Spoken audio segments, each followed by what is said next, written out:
These are all quotes. This is all admitted. Think about it. We've had a war on illiteracy. The test scores are dropping. We've had a war on drugs. There's triple the heroin, double the cocaine on our streets than what there was just 10 years ago. The prison population has more than quadrupled in the last 5 years. And there's more police, more checkpoints, more SWAT teams in ring wraith outfits kicking down doors, and more cops and citizens getting killed as a result. Again, problem, reaction, solution. Over and over again, government uses crises to scare the population into submission. That is so important to understand. And it doesn't matter if Bill Clinton is in office or George W. Bush. They're just figureheads, puppets, marionettes dancing on a string.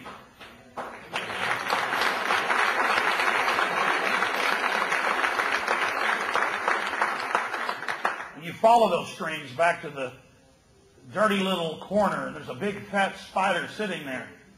And yes, my friends, there really is an Illuminati. There really are 13 families. They own the big banks, print the money, and they have stated publicly that they plan to get all of us, that's 95 to 80% of us, out of the way to engineer a servant class and to totally take control of the evolutionary development of the human species. Now, that's heavy stuff. Sounds like a science fiction movie. Science fiction movie 30, 40 years ago. We're in 2003. And whether I'm reading some CNN news story or Silicon Weekly or Bill Joy in Wired, they're bragging about how the elite is going to be the only group, the real elite. I don't mean the guy down the road that owns $1 million house. I mean the real elite, the folks that own the banks that print the money. That's when you're wealthy. That's when you're powerful. That's when you're rich.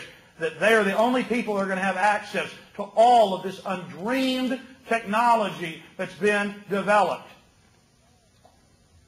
So we're not just fighting old-fashioned tyranny here, of the Babylonians or the Romans or Hitler or Stalin or Mao. We're fighting a push by a scientifically crafted dictatorship that is sworn to dehumanize you and your family. The country is getting poorer. There is no doubt in my mind. A lot of people are going to get poorer. They're going to get poorer because the country is poor. And they have exhausted now the tools that they have used traditionally since we've had our Federal Reserve, especially in the last 30 or 40 years. The tools that they have used to get us out of recessions have always been fiscal stimulation.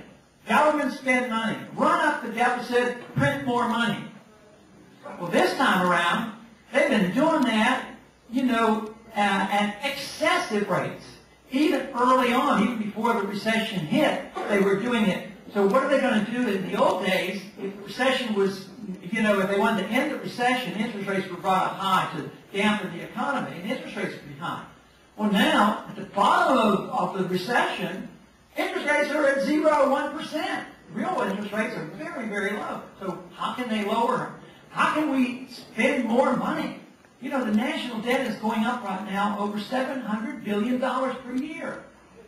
And about 6 or 8 months ago, I thought I was making a very, very rash prediction and said, before too long, in the next several years, we're going to have the national debt, which includes the money you borrow from Social Security. The national debt is going to go up over $1 trillion in 1 year.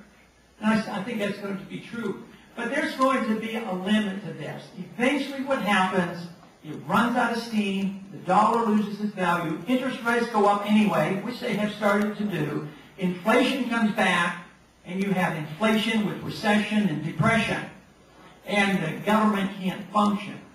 But the real threat then is, will the momentum that we have now, will it build? Will it pick up? Will we not have hundreds but thousands of people then recognizing what we have to do? And that is restore limited constitutional government. And I think what has happened to our country is that over the years, the prosperity, which was a consequence of our liberties, have become the dominant theme of everything that we do, whether it's local or national in politics. So it is the desire to get more and more wealth. And to get more and more wealth, you have to have more and more control of the government because the government controls so much of the wealth. So the concentration and the effort in Washington is 99% on preservation of wealth and what we're going to do, and very little concentration on the issues that we deal with, the preservation of liberty. If we concentrate and do our job and preserve liberty, we will never have to worry about our wealth.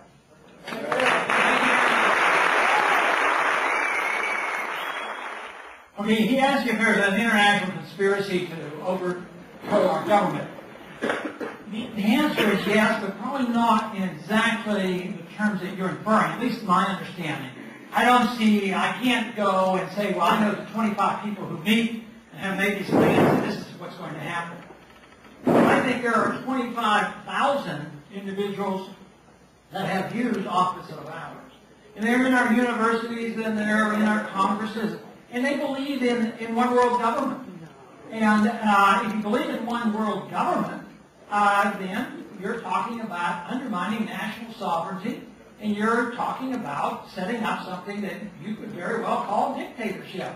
And those plans are there, but they're not quite, I don't see them as quite as sinister as a plot. I think it's a philosophic fight. They believe in this. The people I know believe in internationalism, the United Nations, and some of those people who voted against the war didn't vote against the war because of not having a declaration of war. They wanted more support from the United Nations.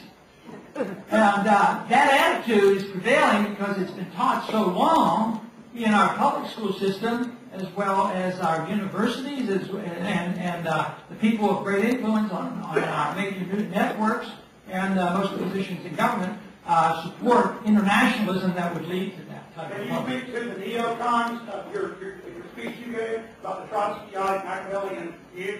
Yes. Now, the neocon speech, I think, is available here, and it's 20 or 30 pages, so I can't go over the whole thing. But the whole purpose of it was to try to point out the philosophic background to those individuals who control our foreign policy.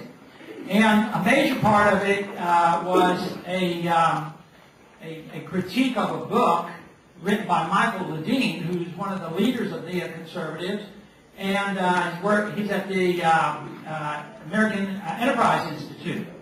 And he believes in all this stuff, except he only believes in the United Nations if the United Nations does what he wants it to do. But he's almost a militant nationalist, and he had written a book on Machiavelli, and praised Machiavelli, and really believed you should use these tools, which are rather ruthless.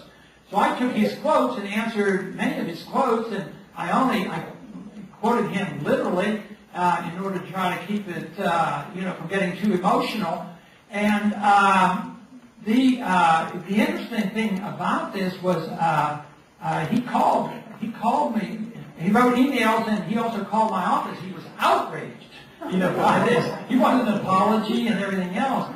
But he praised, high praise of Machiavelli. But the most interesting thing is that book I had read it about 2 or 3 years ago. I think it was 1999 when I read it when it came out.